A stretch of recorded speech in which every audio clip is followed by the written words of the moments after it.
जय श्री कृष्णा। राधे राधे। नमस्कार दोस्तों, स्वागत है आप सभी का हमारे YouTube चैनल पर। प्रेम से बोलिए विष्णु भगवान की जय।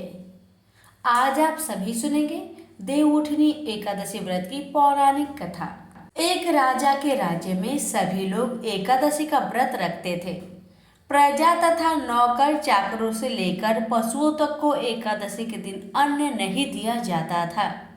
एक दिन किसी दूसरे राज्य का एक व्यक्ति राजा के पास आकर बोला, महाराज कृपा करके मुझे नौकरी पर रख ले। तब राजा ने उसके सामने एक शर्त रखी कि ठीक है, रख लेते हैं, किंतु रोज तो तुम्हें खाने को सब कुछ मिलेगा, पर एकादशी को अन्न नहीं मिलेगा। उस व्यक्ति ने उस समय हाँ कर ली, पर एकादशी के दिन जब उसे फलहार का सामान दिया गया तो वह राजा के सामने जाकर गिड़गिड़ाने लगा, महाराज इससे मेरा पेट नहीं भरेगा, मैं भूखा ही मर जाऊंगा, मुझे अन्न दे दो। राजा ने उसे शर्त की बात याद दिलाई, पर वह अन्न छोड़ने को राजी नहीं हुआ। तब राजा ने उसे आटा, दाल, चावल आदि दिए। वह नित्य की तरह नदी पर पहुंचा और स्नान कर भोजन पकाने लगा। जब भोजन बन गया तो वह भगवान को बुलाने लगा, आओ भगवान, भोजन तैयार है। उसके बुलाने पर पीताम्बर धारण किए भगवान चतुर्भुज रूप में आ पहुंचे तथा प्रेम से उसके साथ भोजन करने लगे। भोजन आदि करके भगवान अंतर्ध्यान हो गए तथा वह अपने काम पर चला गया। 15 दिन बाद अगली एकादशी को वह राजा से कहने लगा कि महाराज मुझे दुगना सामान दीजिए, उस दिन मैं भूखा ही रह गया। राजा ने कारण पूछा तो उसने बताया कि हमारे साथ भगवान भी खाते हैं, इसलिए हम दोनों के लिए ये सामान पूरा नहीं होता। यह सुनकर राजा को बड़ा आश्चर्य हुआ। वह बोला, मैं नहीं मान सकता कि भगवान तुम्हारे साथ खाते हैं। मैं तो इतना व्रत रखता हूँ, पूजा करता हूँ, पर भगवान ने मुझे कभी दर्शन नहीं दिए। राजा की बात सुनकर वह बोला, महाराज यदि विश्वास ना हो तो साथ चलकर देख ले। राजा एक पेड़ के पीछे छिप कर बैठ गया। उस व्यक्ति ने भोजन बनाया तथा भगवान को शाम तक पुकारता रहा, परंतु भगवान न आए। अंत में उसने कहा, हे भगवान, यदि आप नहीं आएंगे तो मैं नदी में कूदकर प्राण त्याग दूंगा। लेकिन भगवान नहीं आए। तब वह प्राण त्यागने के उद्देश्य से नदी की तरफ बढ़ा। प्राण त्यागने का उसका दृढ़ इरादा जान शीघ्र ही भगवान ने प्रकट होकर उसे रोक लिया और साथ बैठकर भोजन करने लगे। खा पीकर वे उसे अपने विमान में बैठाकर अपने धाम को ले गए। यह देख राजा ने सोचा कि व्रत उपवास से तब तक कोई फायदा नहीं होता जब तक मन शुद्ध ना हो। इससे राजा को ज्ञान मिला। वह भी मन से व्रत उपवास करने लगा और अंत में स्वर्ग को प्राप्त हुआ। प्रेम से बोलिए विष्णु भगवान की जय। तुलसी से जुड़ी एक कथा बहुत प्रचलित है। श्रीमद् देवी भागवत पुराण में इनके अवतरण की दिव्य लीला कथा भी बनाई गई है। एक बार शिव ने अपने तेज को समुद्र में फेंक दिया था। उससे एक महातेजस्वी बालक ने जन्म लिया। यह बालक आगे चलकर जलंधर के नाम से पराक्रमी दैत्य राजा बना। इसकी राजधानी का नाम जलंधर नगरी था। दैत्यराज कालनेमी की कन्या वृंदा का विवाह जलंधर से हुआ। जलंधर महाराक्षस था। अपनी सत्ता के मद में चूर उसने माता लक्ष्मी की पाने की कामना से युद्ध किया, परंतु समुद्र से ही उत्पन्न होने के कारण माता लक्ष्मी ने उसे अपने भाई के रूप में स्वीकार किया। वहां से पराजित होकर वह देवी पार्वती को पाने की लालसा से कैलाश पर्वत पर गया। भगवान देवाधिदेव शिव का ही रूप धरकर माता पार्वती के समीप गया, परंतु मां ने अपने योग बल से उसे तुरंत पहचान लिया तथा वहां से अंतर्ध्यान हो गई। देवी पार्वती ने क्रोध होकर सारा वृत्तांत भगवान विष्णु को सुनाया। जलंधर की पत्नी वृंदा अत्यंत पतिव्रता स्त्री थी। उसी के पतिव्रत धर्म की शक्ति से जालंधर न तो मारा जाता था और न ही पराजित होता था। इसलिए जालंधर का नाश करने के लिए वृंदा के पतिव्रत धर्म को भंग करना बहुत जरूरी था। इसी कारण भगवान विष्णु ऋषि का वेश धारण करके वन में जा पहुंचे, जहां वृंदा अकेली भ्रमण कर रही थी। भगवान के साथ दो मायावी राक्षस भी थे, जिन्हें देखकर वृंदा भयभीत हो गई। ऋषि ने वृंदा के सामने पल में दोनों को भस्म कर दिया।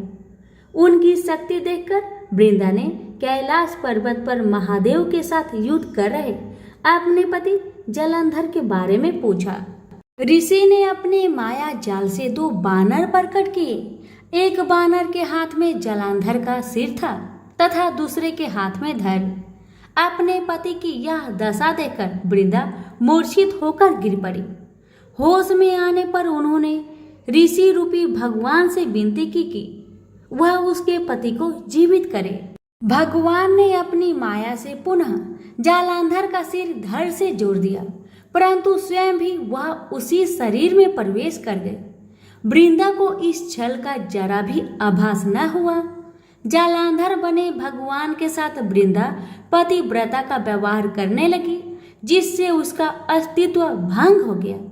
ऐसा होते ही वृंदा का पति जालंधर युद्ध में हार गया।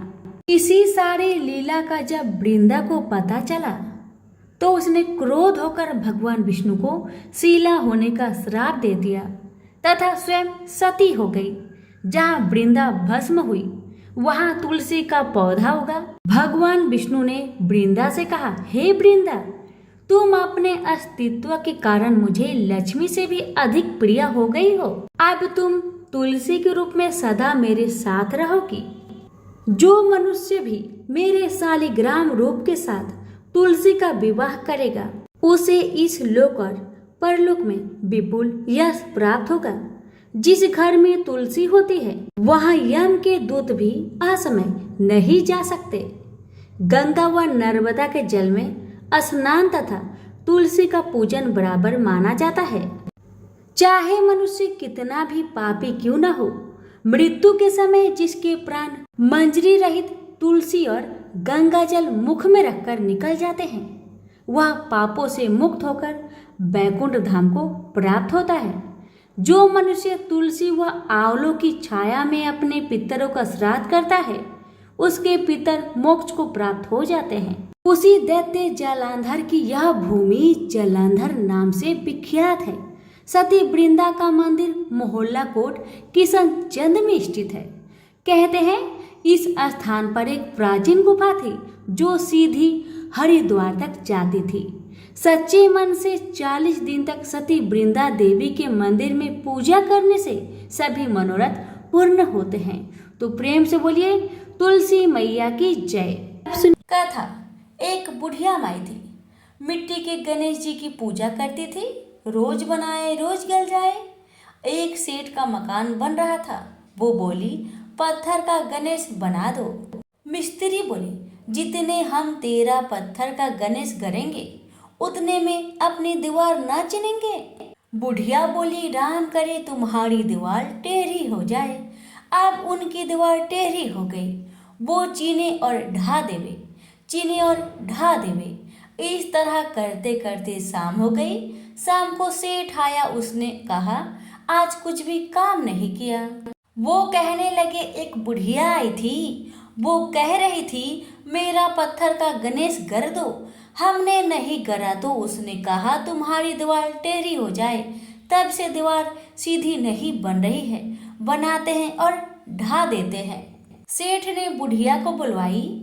सेठ ने कहा, हम तेरा सोने का गणेश गढ़ देंगे, हमारी दीवार सीधी कर दो। सेठ ने बुढ़िया को सोने का गणेश गढ़ दिया। सेठ की दीवार सीधी हो गई।